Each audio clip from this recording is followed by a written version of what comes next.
Welcome back to the Metal Exchange. Justin and Chris back again, episode 265, going back nearly 40 years, covering the second Kreator album, Pleasure to Kill. A real pleasure to listen to this week, I bet, for you, but I digress. How are you, my friend? A little under the weather, but well enough to discuss this album. That was a very interesting trek, an interesting journey for me this week. I'm not going to blame the album for making me sick, but yeah, it was. This one was a struggle. I will say, the first listen was pretty rough for me, and it did get better with more listens. I'm not going to say it got a lot better, but it definitely got somewhat better. But this is as far as things that are like outside of my comfort zone that we've listened to up to this point, this is pretty high on the list. I had a feeling, and it's interesting because the band has evolved so much over the last number of decades that you almost think you're listening to a different band, but we'll save that discussion for a little bit. I had a couple of albums that I wanted to talk about this week, both of which really caught my ear. But before I talk about those, I know you saw Pearl Jam not once but twice in the last couple of weeks. Talk about that. How were those shows? We never had a chance to really go deep into your thoughts on those. Yeah, it's weird because I went to see Devin Townsend. We recorded an episode. Then I saw Pearl Jam twice, and then we recorded another episode, and I completely forgot to mention it. I don't know what was on my mind, but yeah, they played two shows in Raleigh, North Carolina, which was the first time the band had been to North Carolina in over 20 years, which is crazy. And their first show in Raleigh in quite some time as well. So can't miss show. For me, I took my girlfriend who had never seen Pearl Jam before. She ended up having a really great time. And thanks to Knops, we got to go again 2 nights later to the second show. We hadn't really planned on going, but we decided to go anyway. And that was another really great show. Totally different kind of experience, like totally different seats. So you have like a different perspective.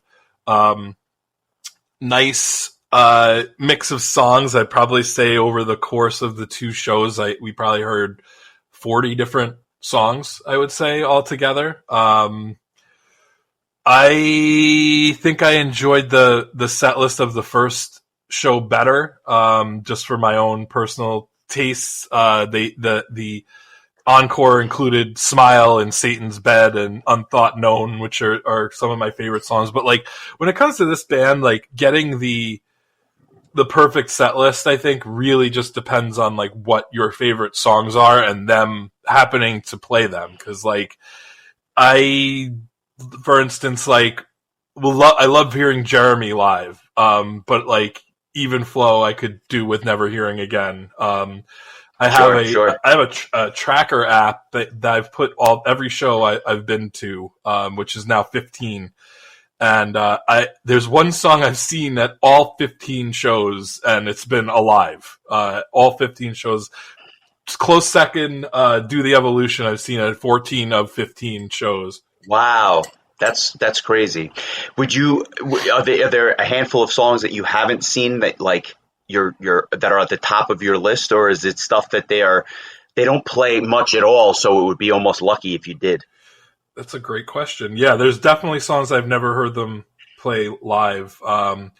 They played a song called Hold On, which is a kind of a rarity on the first night in Raleigh. It was the first time they played it live since 2018, and I think Knops had said it was the 6th time they've ever played it live, in ever, which for them is really unusual. So let's see. Going into my stats and Pearl Jam songs seen.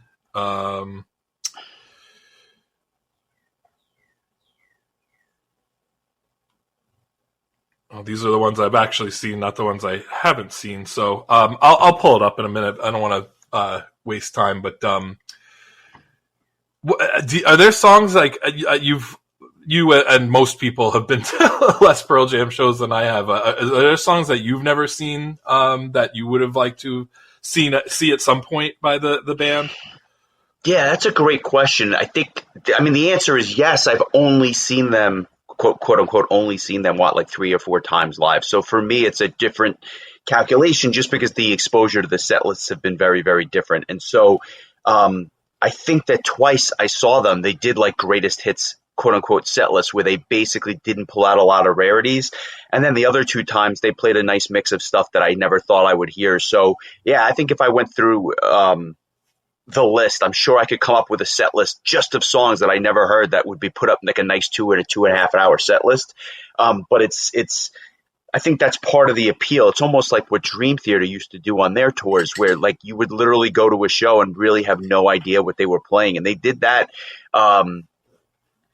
fairly often, and it was awesome. And I just always appreciated that, as opposed to, as we've talked about many times, the Symphony X or the Camelot approach, where you pretty much know the set list before you walk in the door, even if you've never seen it. Yeah, I feel like Pearl Jam's gotten a little less daring, so to speak, in their later years. It's still like, I mean, the fact that you're not getting, you're getting 90% new songs if you go to 2 shows in the same town. I just think like the sets are getting a little shorter. They're a little more, casual fan friendly, which, is fine. Like the guys are in their 60s now or close to it, so they're slowing down. They're not doing back to back nights. They're kind of spreading things out. They're only doing 6 or 7 shows per leg, looking at this app, it actually will show you like what percent completion you have on each album based on which songs you've heard. 10 is the only album I've heard every song live at some point. Some of the notable ones I'd really like to hear. Thin Air from Binaural is one of my favorites. Nothing As It Seems, which was like, I think like the single from that album. I've never heard that live. That's a good one. God's Dice, Soon Forget. From Yield, All Those Yesterdays, I would love to hear that. I've heard most of the rest of that album. Never seen Blood from Versus. That's the only song from Versus I've never heard. All the Vitalogy songs I've never seen, we talked about in the podcast, were those weird, like, segue tunes like Stupid Mop and I, Davanita and Pry 2. So, nothing really missing too much from there. Riot Act is one of my favorite Pearl Jam albums. I think it's like one of their most underrated. There's a ton of songs on this I would love to hear. Ghost, Green Disease, Bush Leaguer, Help. There's just so many good songs. And from their self-titled album, which I plan on picking to cover at some point in time, Marker in the Sand, Parachutes, those are 2 of my favorites as well. And then you have like Red Mosquito, Around the Bend, and Who You Are from No Code. And then like a ton of stuff from the Lost Dogs, like Rarity compilation. Just a lot of really obscure tracks. Sad and Education probably being 2 of my favorites. Undone is another one. I've never seen Wash, which is like one of the big B-sides from the 10 album. So there's a lot of stuff. Like you said, I could make an entire set list of songs I've never seen them play live, and I've seen them 15 times. So it just goes to show you, like, somebody in the crowd had seen them. They were at their 100th show, which is just That's crazy. incredible. Yeah, and these are people that are following them from city to city and going to like every show, but basically on a tour, which is nuts. It must be nice. I'll say that. I can't even imagine having seen Dream Theater close to 20 times at this point. The thought of doing it 5 times as many times as I've seen them is just bananas. Like, it's just, I can't even fathom that. But God bless. I guess if you have the money and the time, there's worse ways to spend it. So I'm glad you enjoyed the shows. I'm sure there'll be more of them in the future, and I'm sure we'll cover more of them on the podcast at some point. I did not see any shows this week. I did, however, have 2 Finnish bands really jump out at me in terms of stuff that I was listening to. I spent the bulk of my week, when I wasn't listening to Kreator, listening to 2 Finnish bands. The first is a melodic death metal band called Slowfall. They came out with a brand new album called Blood Eclipse. And at this point, I think it's been a very good year for melodic death metal, and if it wasn't for the Halo Effect and my love affair for their new album, this might be the number one album of the year in the genre. 10 tracks. The label was Out of Line Music, so they're obviously on a very small label, but this album is fantastic. Just very melodic, very catchy, well produced. I'll post one of their tracks this week. Just solid melodic death metal that I think people will get behind. And then to a band that a lot more people I think have heard of, another Finnish band came out with their new album this week. The band is called And Oceans.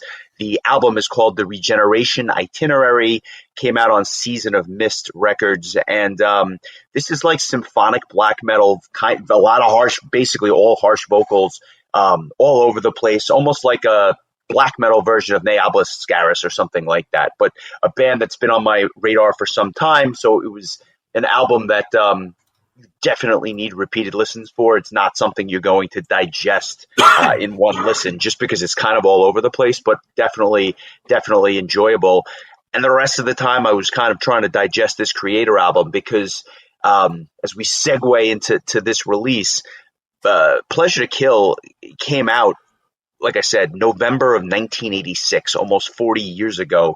And although I became a relatively big fan of this band in recent years, having seen them live several times, the reality is I had never given much time to some of the older material. And when I listened to this album, I actually thought it was kind of jarring after the first listen because I wasn't expecting it. It was a little more death metal and a little less thrash in certain ways.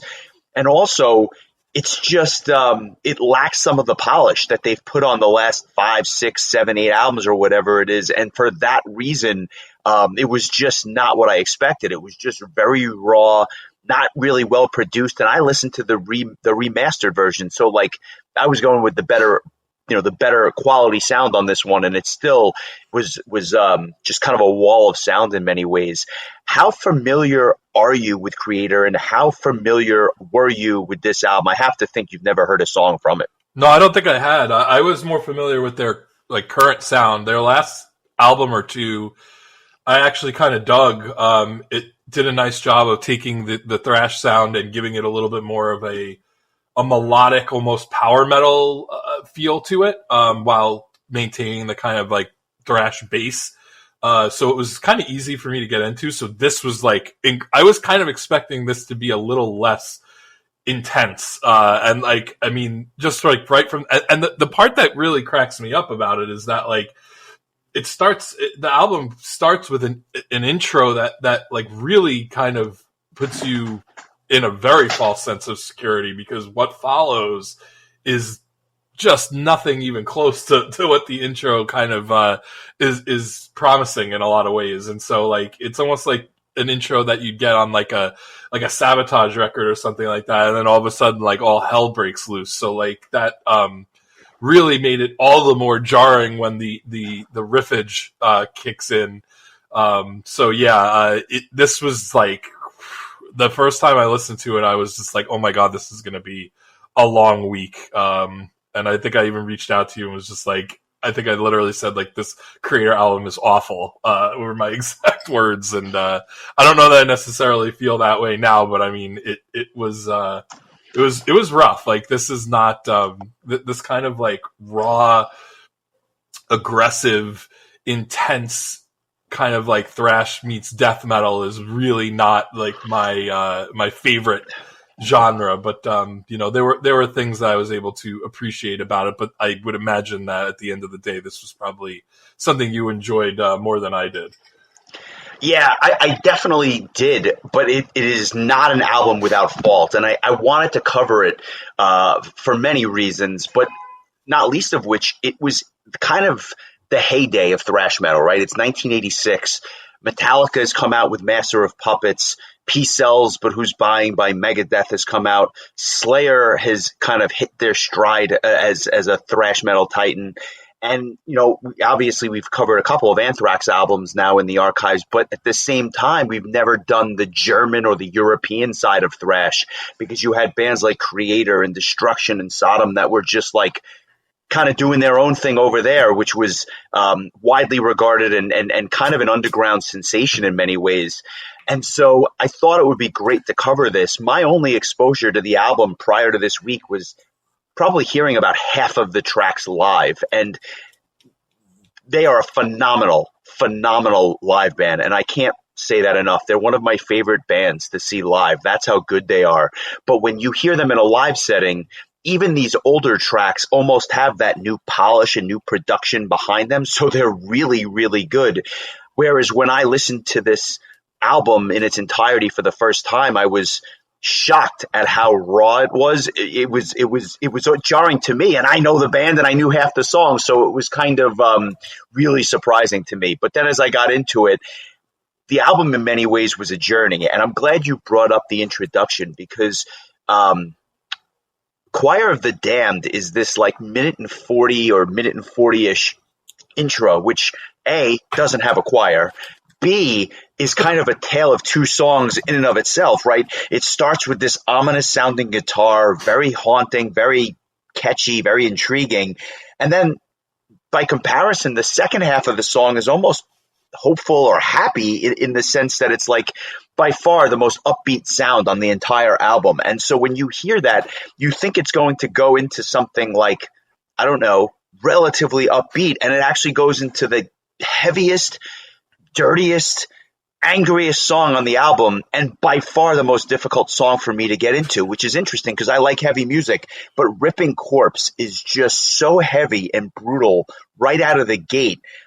With the production on this, which is doing it no favors, I can appreciate why the track was like transformative in 1986. There were very few bands that were playing stuff this heavy and whatnot, but this is really a death metal song in many ways, and I can certainly appreciate why they would open the album with this fast, in-your-face, relentless onslaught of a track, but what it lacked was that melody that they've since incorporated into their music and the distinct sections between the verses and the chorus, which I also look for in my songs. So I actually struggled with this opening track, and it was, for me, like the worst track on the album. Cool guitar solos, but the album got so much better for me later on. Yeah, well, same here. I mean, this is just like brutality. I will say, like, of all the things that I was reminded of while listening to this album, believe it or not, Halloween's Walls of Jericho kind of popped into my mind at certain times. It, I think, came out the exact same year. Another German band. Pretty on par production-wise. In fact, I might even call Kreator's production a little bit better than Walls of Jericho, in all honesty, but this sounds every bit 1986 as one would expect. I do want to ask you something in a more macro sense. How do you compare the European, or even more specifically German, but if you want to just keep it at European, that's good too, the European style of thrash metal compared to the American style of the Megadeth, Metallica, Slayer, Anthrax, that like ilk? Is there something that really makes that stand out compared to the American counterparts that maybe we hear on this album? Or yeah, I would love to get people's thoughts on this as well, because this I think is a little bit subjective, but given my knowledge, and I'll stick to the 80s albums, right? I'm not going to talk about like the modern thrash, and there's obviously been a thrash boom over the years. There's also modern thrash, which is a little bit different from this as well, where they bring in more progressive elements, or they bring in, other elements as well. But, for like 1986, I think that bands like Metallica saw the writing on the wall, and they were writing like really heavy songs, but they were very accessible. I mean, even Master of Puppets, very accessible for a metal song, right? Peace Sells, But Who's Buying? A very accessible track, even by thrash standards. I don't know that I would put Kreator or Sodom in that kind of a breath. The stuff they were doing was heavy, it was abrasive, it was in your face, may have been quasi-political with all that was going on with, the separation of Germany, with East and West Germany at the time before the wall came down. So West Germany was kind of an angry place in many ways. They were, still dealing with a lot of the remnants of World War II and everything. So not to get political, not to do a whole historical narrative, but I think that there was just an aggression in that music that was more akin to what Slayer was doing, or something like that, which was just a little bit heavier, a little bit faster, and a little bit less digestible. But certainly, I can see why, if you were a fan of Metallica or Megadeth, as I not only was but continue to be, there's stuff here that could be very attractive.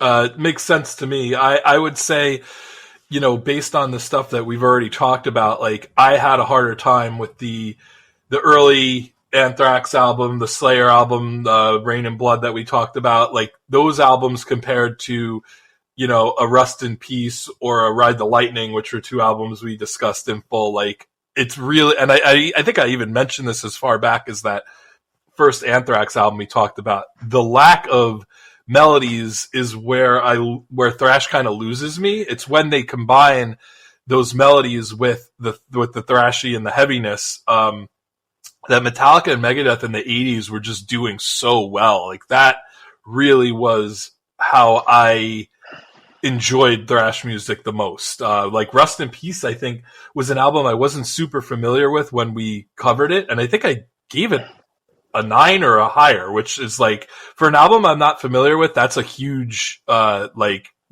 huge thing, like, because that's how good I thought that was. And I'm sure we're definitely overdue to go back to older Metallica material now that Keith got Saint Anger out of his system. I know that I think of re-releasing Load recently, and that those would be interesting albums to discuss as well, just because those are the albums that came out in, like, when I started getting into metal. So I remember buying Load and Reload when they came out. But yeah, like this I think is definitely more akin to, that it's just thrash, but then you kind of tack on the death metal vocals, I think.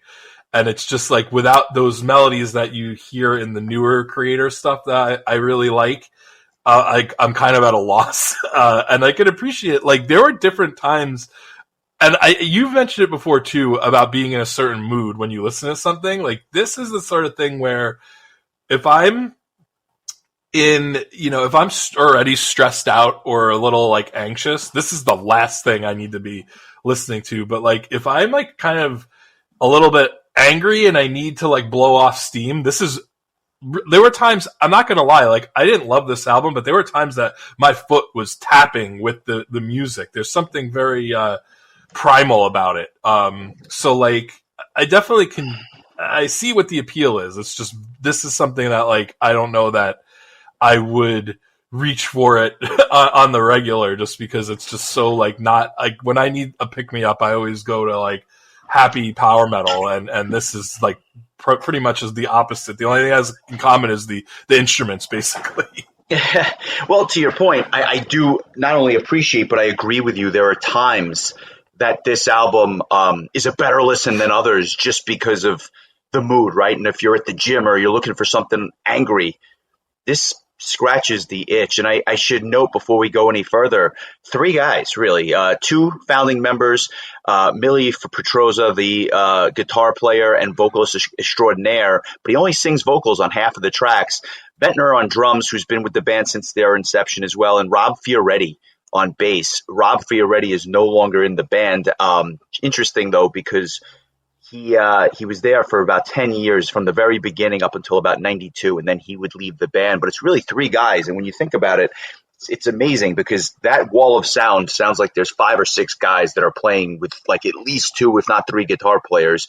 But there are elements of musicianship on here which are top notch, and it's usually the guitar solos, and in later tracks, even some of the bass really jumps out to me. But the drums are pretty intense. Oh too. Yeah. 100%, and that's a feature of the band that would continue to this day. But yeah, to say the least, Ripping Corpse, not my favorite track, and ironically enough, the 3rd track, Death Is Your Savior, probably my 2nd least favorite track. So this album really started off different than most albums. Normally when we talk about stuff, sometimes it kind of fizzles out towards the end. This one got better for me as I continued to listen to it. Death is Your Savior is starts off awesome. I love the drum beat and the riffs behind it, and it kind of picks up speed throughout, but it kind of goes off the rails. I thought that the drum production on the album was pretty decent, but on this track, I thought it was kind of weak. I didn't like the tonality of the drums.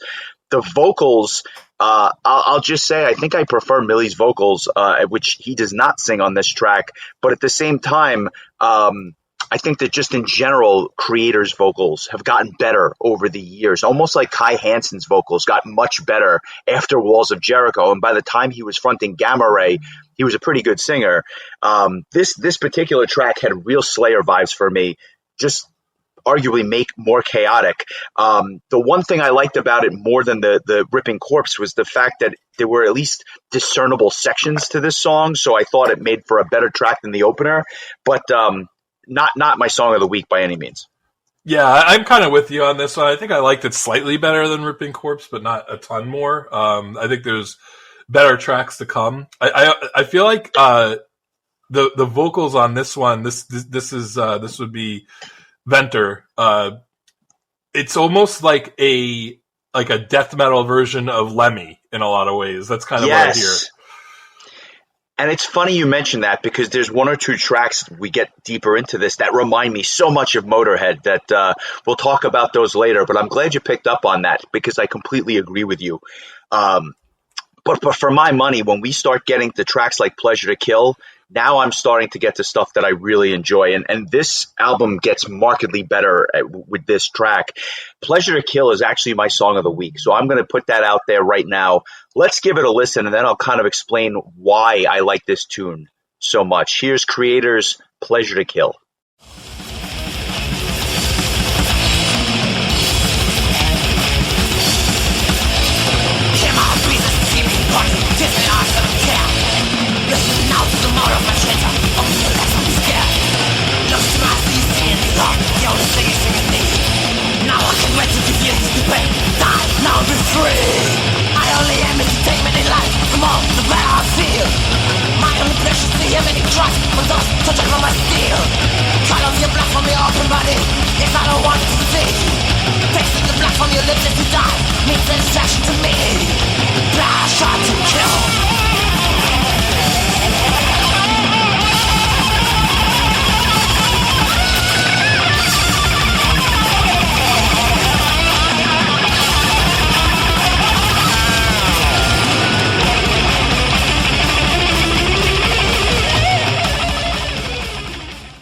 So that was the title track, Pleasure to Kill, and this is a big song, not just on the album, but for the band in general.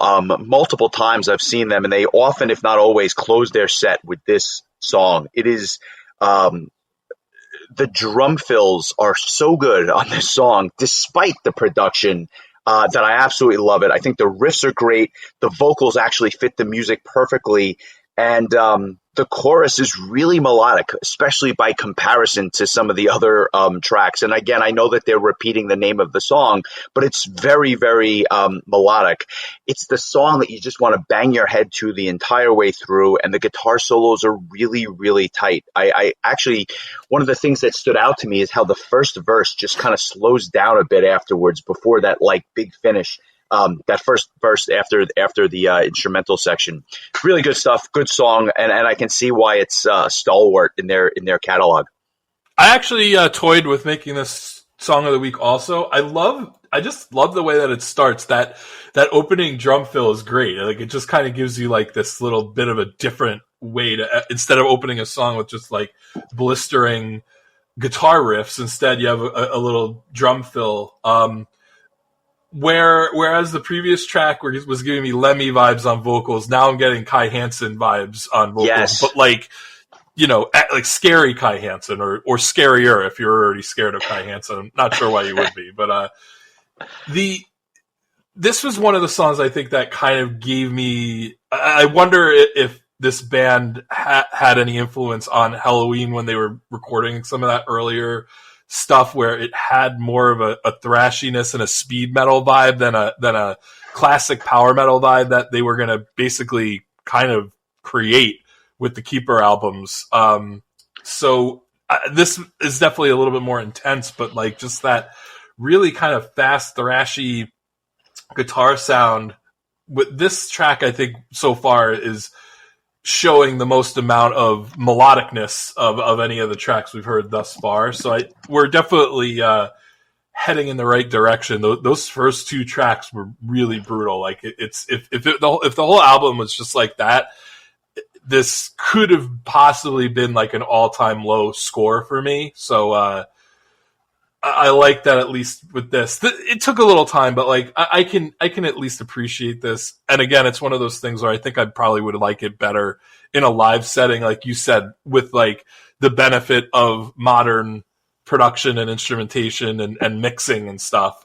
It probably just comes across better in a live setting with more modern tools at their disposal. I really would love to take you to see one of their shows. And I know that they are frequent guests of 70K, so that's obviously a possibility in the future. Truth be told, I think that they were even thinking about Prog Power at some point, but it didn't work out. They were in consideration at some point. I'll just say that. I don't know how far those talks got, but there was interest, to say the least, as a true headliner for the show. That's how much of a impact this band has had. But yeah, I do think you would genuinely enjoy them in a live setting. Yeah, I could see that. Also, I can't stop looking at the logo of the band and think like if they just erased a little bit of that the line in the K, it would be like it would look like Kreator. Which in and of itself, what else do you need, right? Yeah. Speaking of bands that he would hate, I think this is one of them. Well, as we maybe the newer stuff might be a little bit more up his alley. I don't think he would enjoy at all. No, I tend to agree. Side one of the album comes to a close with Riot of Violence, another to no surprise, non-ballad, right? This one starts off with a riff that has a really, really distinct guitar tone. Very thrashy, but surprisingly melodic. The verses here are actually quite a bit slower by comparison, and I think that that's welcomed because it really stands out because of the just the speed of which everything before this has kind of been. And then you've got these kind of guitar noodles throughout, which I thought were kind of a nice touch. The bass on Riot of Violence seemed like it was trying to shine through, but it was really those guitar riffs that led the way. They had a punchiness to it that I liked. This is a song that I would love to see live. Slightly repetitive, I'll say that, but not bad. I enjoy the song. I feel like one of the victims of the 80s production technique is that the bass always tends to get a little bit drowned out. So that I think I feel like this album could have benefited from like the bass being a little bit higher in the mix to kind of complement the drums, so to speak. But yeah, this song's like fine. I think I like Pleasure to Kill more. That was probably my favorite track on side A, so to speak. So I think this one kind of goes back to being a little bit more of just like that, like, I don't know if I want to use the word droning because that kind of has like a negative connotation, but it is just kind of straightforward and just heavy. Not nearly as heavy as Ripping Corpse or Death Is Your Savior, but just like consistently, heavy all the way through. And I think if you're a fan of this kind of music, this is probably a type of song you would enjoy quite a bit. It's really kind of like ABCs of thrash, but in a good way. Yeah, I think that's all fair. And what the band kind of decides to do is they kick off side two of the album with the song that's almost 7 minutes in length, by far the longest song. But to their credit, The Pestilence doesn't really feel like a 7-minute song. This is really got some unique stuff here. Not my favorite track. I'll put that out there up front. It has this kind of intriguing intro that gives way to this like galloping section, which is kind of short-lived because it really picks up speed very, very quickly. A lot of death metal vibes on this one, more death metal than thrash, I think. And again, maybe there's a conscious decision to start side two with another really heavy tune. The verses are very in your face, but they kind of fell flat for me. And the chorus was basically the title of the song over and over, which not my favorite chorus. And to be honest, I didn't think the vocals were that superb on this track either. What I did enjoy, though, is sonically, I thought that the guitar and the bass on this particular track sounded really good together. So that was one of the positives. And I also like the outro of the song. I like the way that it kind of takes you out into Carry On, the next track. But for as far as side B goes, probably my least favorite of the tracks on side B. Yeah, that's fair. I do enjoy like when they do sneak in some of the more solo guitar, like, you know, spots where it's not so much just heavy riffage, but they're like, all right, we're going to sneak in a little bit of technicality. And I feel like they do that on this track, but I'm with you. It's like not my favorite, I think. I think just because of the onslaught, you know, that it is. And I'll also say I'm finding that I'm just enjoying the tracks sung by Ventor better than the song sung by Petroza. I just think that his vocals are a little bit more appealing to what I'm wanting to hear. So that I think that comes into play as well. But it also kind of feels like the Ventor songs, for whatever reason, I think feel a little bit more melodic, and I don't know if that's because of the vocal lines or what, but I think that's just kind of the way that things landed on this one, at least for me. Okay, very well. Well, I'm curious, although I guess you may have tipped me off to your song of the week, but we move on to Carry On, track number 7. What are your thoughts on this one? I'm going to kick to you first. This one is a little bit of a proggier tune, and I use that very, very loosely. But there's some really distinct passages that are all over the place on this one. Any standout parts of this song for you? It felt different. I think that it certainly didn't sound like Carry On by Manowar, but or Angra for that matter. Yeah. I mean, it had that classic, like, that riff that Metallica was doing back then, that like dun, dun, dun, dun, dun, dun, dun, almost like what's the song I'm thinking of? Seek and Destroy. Yep, it was literally in my notes. I am so glad you picked that up. I noticed the same exact thing. This to me was a nod to San Francisco thrash and Metallica in general. Any other thoughts? Because I have some more thoughts on this track, but that was my key takeaway. Yeah, just more of that. I think that really just intense drumming on this one. Like, just I know it's like all over the album, but I feel like this track in particular, I really was like, wow, these drums are intense. This guy probably broke a lot of his drums and his drumsticks playing that way. Like, he must have been in incredible shape too, because I'm exhausted just listening to it. But go ahead. A monster live to this day. This is another headbanger tune, and the guitars are really driving this thing forward. But even though, like, there were times this week where I'm like, and there were times where it was almost my song of the week. I really enjoyed this track at certain points. Fantastic bass licks on this song. Like, the bass on this track is amazing. Subtle, but throughout the album, or I should say throughout this particular song, just top tier stuff on the bass. And then to your point, the guitar work was such a homage to Metallica. I really thought that this was a fun, quote unquote, track, and something that I found myself looking forward to in subsequent listens. And then you get 2 more tracks here, Command of the Blade and Under the Guillotine. Command of the Blade, the penultimate track, has this really full sound, and it actually made it a lot more attractive to me. It almost sounded like it was another recording session, and I don't know if that's true. I don't have anything to confirm one way or another. But even though the drums sound a bit tinny on this track, the bass lines, again, are very much up in the mix, and I like that a lot. I hear 2 bands in particular when I heard Command of the Blade. I heard early Venom that was doing that stuff like in the 3-4 years before this album came out, and this was the track that just screamed Motorhead to me, which was really cool. I thought it was really good track, even if the chorus was kind of weak. Everything else about this song, including the changes of speed, I'm all about. Yeah, this one's my song of the week, as I kind of hinted at. I think, first of all, the opening riffs, I think, right off the bat, make it automatically one of the most interesting songs on the album. It has a little bit more of again, reminding me of like that Walls of Jericho, that early German power metal vibe that like what you got from Blind Guardian and Halloween. The vocals again are preferred because it's Ventor and it's not Petroza for me. So again, that lends credence to the comparison to Motorhead. I just couldn't get out of my head that instead of Command of the Blade, it sounded like you saying the Mad Lobster Plate. And I know that's probably just like an accent thing, but I had to laugh at it. It didn't take away any of my enjoyment of the song, but I think overall this was probably my favorite track. I really liked the last two songs on this album, so at least for me, not my favorite album in the world, but it ended on a strong note with the I think the last really three tracks were really a solid way to kind of wrap things up. So here is the Mad Lobster Plate, aka Command of the Blade, and we'll be back after that.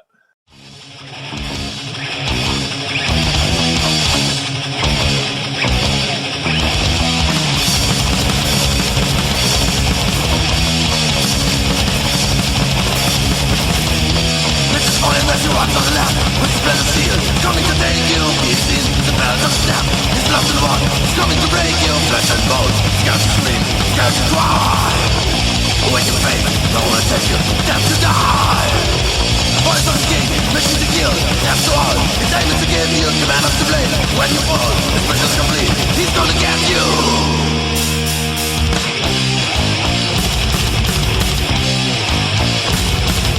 Command of the Blade!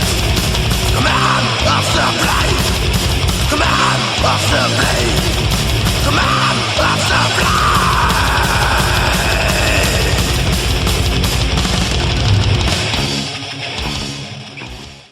So that was Command of the Blade, Chris's song of the week, and the album ends with Under the Guillotine, another song that obviously just called out ballad because it was the one thing that this album did not have. No ballads to be had on this one.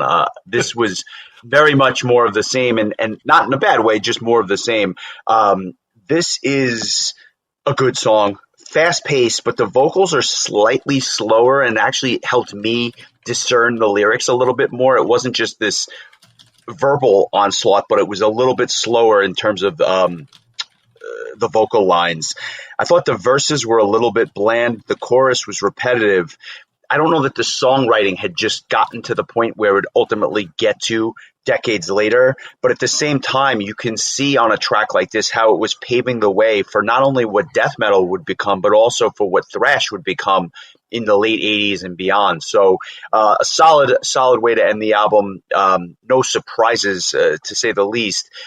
Your thoughts on this last track, Under the Guillotine? Solid tune. I thought the guitar solo work was really strong here, and I think that was a great way to kind of wrap up the album with just a lot of soloing on top of all that like heavy drumming and everything. So solid tune. Again, I misheard it. It sounded like you saying under the key of G. But all jokes aside, solid way to wrap things up. Those last three tracks, I think they could have gone, like, if the last three tracks were like ripping course, Death is Your Savior and The Pestilence, it would have been really kind of a rough way to kind of, clear things out. So I think all in all, like, the album was probably ordered well, if not maybe a little bit too jarring to kick off. But I think that it kind of, as much as this album is going to mellows out by the time you reach like Pleasure to Kill and at least there's you're starting to get a sense of what Kreator would become, I think, with a little bit more melodic, sound and just a little bit more accessible music. So that's kind of where I landed by the end of this. This was it was tough, but it was also a very short listen at around 37 minutes or so all the way through. So not a difficult listen, at least time wise, but just those 30 to 35 whatever minutes were just like I had to brace myself after the first one. I didn't know what I was getting into on that first listen. But after that, I was like, all right, like maybe I need to pick a good time to put this on. A lot of times I kind of listen to it at like a softer volume, so as not to like fry my brain listening to it, and I think that kind of helped me digest it a little bit better. But all in all, I'm glad we got a chance to listen to this, even if it isn't my favorite thing in the world. There was a period earlier in the week where I thought that Choir of the Damned, the intro, might be your song of the week. So the fact that you didn't choose it leads me to believe that this is not getting a 2 or a 2.5. I was going to choose it, and then, like you said, there was no choirs to be found, and so I was false advertising. In the end, very actually, no, I thought it is a really, in retrospect, kind of a funny almost way of opening the album, because it's just like you hear this minute and a half long track. Yeah, nothing is going to sound like this again for the rest of the listen. So enjoy this sense of calmness, because it's all going to like blow up in your face afterwards. So at least that I could appreciate that. But no, I mean, I felt like that would have been kind of a cop out. So I went a different direction. But it was tough. I remember thinking, like, on the second and third listen, I'm like, I don't have a clue what I'm going to pick for a song of the week here. This all just sounds like 35 straight minutes of just me getting, like, my face melted. Well, this is, for all intents and purposes, I know that they're thrash metal legends, but this was really the first true death metal. And I don't mean, like, melodic death metal. I mean, like, the first death metal album we did. And you survived it, so I'm happy for you. I'll say this. They had a list on Loudwire, the top thrash albums not released by the Big Four, which was kind of in line with your question from earlier, what the other bands were doing, not only in the States, like Exodus, who we covered in the archives, but in Germany and Europe and beyond. This was number 4 on the top thrash albums. I don't agree with that, but at the same time, I think it does show you what the influence that this album had on just so many things that would come after it. So kudos to them. I'm so curious to hear what your score is going to be and how it compares to some of the other more difficult or less palatable albums that we've covered in the past. I'm going to give this one a 4.5. It's slightly like under average for me. I think that if there were more songs akin to both of our songs of the week, I think that I would have probably ranked it more 5 or above. But the other songs kind of make it harder for me to do so. So, like, it went up. My score went up if I based on the first listen, it probably would have been like a 2 or a 2.5. Like, it was, I don't know if it was just my mood or my not like expecting it, but all those things, I was just kind of like, ugh, it's too much. But at the end of the day, it was, I don't mind listening to an album like this here or there. If we did this every single week, it'd probably start to grate on my nerves. But I think we listen to such a wide variety of stuff that it's okay once in a while to listen to something a little bit, outside my comfort zone. And like I'm not gonna bail on it just because it's not my favorite thing in the world. So, like, I gave it my best. So that's where I'm at. But I think your score will probably be more in line with people who are more into thrash. So what did you have this at? I look back at albums like Rust in Peace, which to me is like the quintessential thrash album. And this is not even close. It's sloppier. It's just not as well produced. I mean, just call it for what it is. It's just not what the pinnacle of thrash is.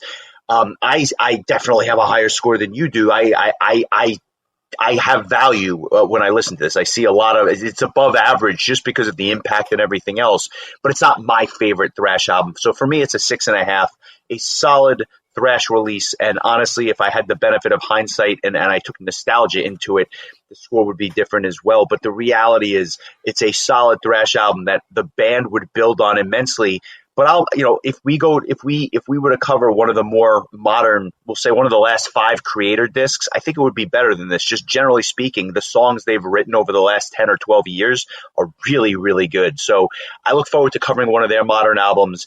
And I also want to do some albums by the other Big Four German thrash bands, as I mentioned, like the Sodoms and the Destructions of the world, just because I'm curious to see how that compares for you to this, which is just a real onslaught. Like, I keep using that word because that's what it is. It's just so in your face. It's different, but again, kind of interesting that they were making music like this in '86. Not just now with the death metal wave of the early to mid '90s, where it seemed like death metal was the thing. This is really in many ways what kicked it off. Well, I'm going to use this quote from Canadian journalist Martin Popoff to kind of wrap up my thoughts on this. And what he said was that he acknowledges the importance of the album in propelling the band into the trinity of the genre next to Destruction and Sodom, but he was not very pleased by the tech thrash ugliness of the music. So, Fair. yeah, I mean, it's fair. And again, like at the time, it's a totally different scene. Power metal doesn't exist yet. Like the modern prog hasn't really happened yet. So like, this is, it's a different time. And I think if you're around in 1986 and like this, you get this album, it's probably a completely different mindset that you're going into it on than it being 2025 and you're listening to it for the first time all these years later. So, I hope that my score isn't really like, going to offend anybody that grew up and loved this, but that's just kind of, that's where my head is at anyway. Yeah, we like what we like. We don't, it's not designed to denigrate anybody else. It's just, certain things, click for us more than others. An interesting thing I want to mention too, and tell me what you think about this, is that, in an interview, Petroza said that a lot of black metal bands say that Pleasure to Kill is one of their main influences. What do you think about that? Oh, I definitely agree. Just the way that some of those riffs, absolutely. And that's where I think I mentioned Venom is one of the influences that I heard. And I don't know how familiar you are with them, but like 1982, 1983, they were playing songs in this style. And a lot of black metal bands credit Venom as really the first black metal band. And so I totally get it. I think that what's interesting about the album is that you hear three different distinct strands all throughout this. Obviously thrash, obviously death metal, and black metal as well. It's kind of a marriage of three different genres before two of them had even exploded. So it's real. I thought it was really interesting. A marriage of heaven and hell, so to speak. Yes, which we could have covered if you had not given it away for the German band. But I digress. A bunch of news I want to cover before we talk about next week's album, which in many ways just as upbeat but completely different. But we'll get there. Dream Theater has announced their next U.S. tour. They're playing a bunch of shows in September and October, and I think I had alluded to this when I mentioned my review of their show in New York City a few months ago, but they're playing all of Parasomnia on this tour.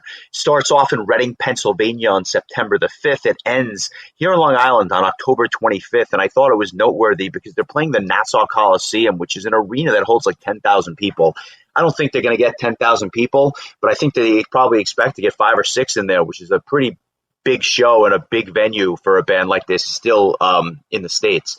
Kind of crazy that they would be playing the Coliseum after all these years. You have to wonder if it was like the sort of thing where they were just like, wouldn't it be cool if we played at the Nassau Coliseum? Let's just do it. Like, I think Long Island guys, sure. Yeah, I mean, they probably grew up going to concerts at the Nassau Coliseum. So like, it doesn't hold as many as it used to after some renovations. I think at one point it used to hold at 13 or 14,000. And I think after they renovated, it holds a bit less, like you said. But I hope as many people go as possible, because that's a pretty cool. I mean, the idea of seeing Dream Theater at the Nassau Coliseum, if you told that to me, when we were seeing them at Roseland Ballroom in the late 90s, that would have probably blown me away. So yeah, it's amazing. Pretty cool. Another bit of news and kind of staying in that whole death metal scene, Grand Cadaver, featuring a bunch of European metal stalwarts, including the Michael Stane, who we talk about probably every week because of a new project. But we're back, baby. Grand Cadaver, featuring members of Dark Tranquillity and Catatonia, have released or are releasing a new EP called The Rot Beneath. And they kind of came out with a single for the aforementioned EP. The single is called The Rot Beneath. Just a death metal track with the modern production trimmings on it. I thought it was a really good track, more akin to Dark Tranquility than, of course, like Cemetery Skyline or something like that, but just a really good death metal track and an EP that I'll be keeping an eye out for. I just thought it was interesting and rather fortuitous timing when we talk about our album for next week. But finally, another band that we've never talked about on the show, and in part because I thought the band was finished. I never realized that this band was still I don't want to say together, but like doing anything. So it had come to my attention, thanks Knops. Carnival, or Carnival, as they say, the Australian prog metal band, is releasing their fourth album, which came out of nowhere. I thought that the band was defunct, as I mentioned, but they just finished recording. They just got out of the studio, and they will be releasing their fourth album, I have to assume, if not later this year, then early next year. So really interesting stuff, and I look forward to checking out their technical brand of prog metal in the coming weeks and months ahead. So cool stuff from them. I thought they were finished, but alas, here we go. Anything on your end, my friend? Yeah, I've heard. I remember hearing of that band, but never really hearing much of them. I'd have to check and see if I have. Yeah, I think I have like one track from them, believe it or not, from a playlist that you made in 2012. So, all right, that'll be interesting. I'll have to keep that on my radar. I just want to make mention, yesterday there was an interview done with Chris Caffrey talking about Sabotage, and he said, and I quote, "The idea is for us to play as many places as we can. I don't have schedules in front of me. I'm taking things a day at a time, but from what I understand, the plan is for us to go to the States, that is, playing shows in the U.S., and we were looking at a 10-year plan, and it's going to include everywhere. That's the idea, so we'll get there, and I think the States will be a lot of fun to get back out and tour around with this band again." So the band has played... I may pull up Pearl Jam and travel around and see multiple shows on that tour. I'm not going to miss that for anything. Yeah, they've played some shows at some festivals, including Brazil and the UK. It's...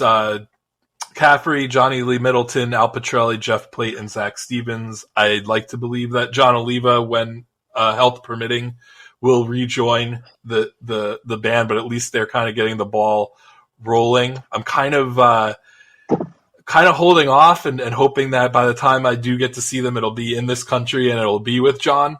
So here's hoping, but it's great to see that the band is back on the road, and I'm sure, they're probably also having to plan all their Trans-Siberian stuff, since every one of those people are involved in either the West Coast or the East Coast touring band for TSO. So I'm sure Sabotage I wouldn't be expecting any announcements for November or December Sabotage shows anytime soon, but it's exciting, and it's kind of one of those things where I feel like, as a fan, I just want to feel like a sense of closure with that band, which I never did when they kind of just faded out, almost 15 or 20, almost 25 years ago. So I feel like this is kind of a nice way of the band kind of giving everybody closure and putting a bow on a really epic career in a band that I just think does not get as much accolades as they deserve, as being just so musically important, not just in metal, but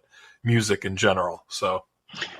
Well said, and I think closure is definitely the word. At least for me, I want to put that baby to bed. I don't expect much more than the new one album. I don't expect to be able to see them, 100 different tours in the coming years ahead. But just give me one or two more shows, and I'll be very happy. Fairly said. Yeah, I look forward to whenever it is, and whatever it is. Yeah, it is. Whatever it is, indeed. And that brings us to next week, a band that we are obviously doing by request. Thanks again to everybody on Patreon. Keep the requests coming. We are trying to get through them, and we'll continue to make a point to get through them. But next week is the first show of the month, and so we are going to do something that we've not done before, and something that is not going to get the blood racing and get the heart pounding quite like Kreator. You want to tell everyone what we have in store next week? Yes, a request from our friend Patrick Celsus.